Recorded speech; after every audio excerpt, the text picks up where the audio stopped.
و حالا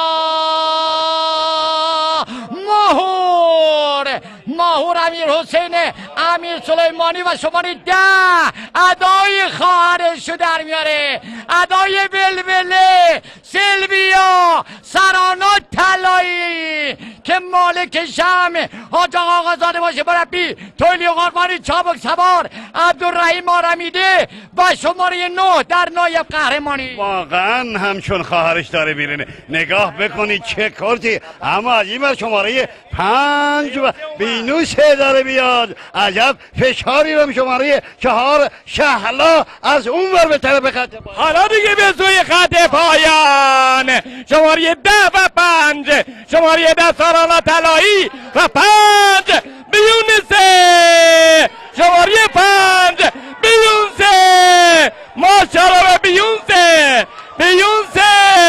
بیونسه و سارانا طلایی و شماره 12 خاص 5 طلایی بیونسه چه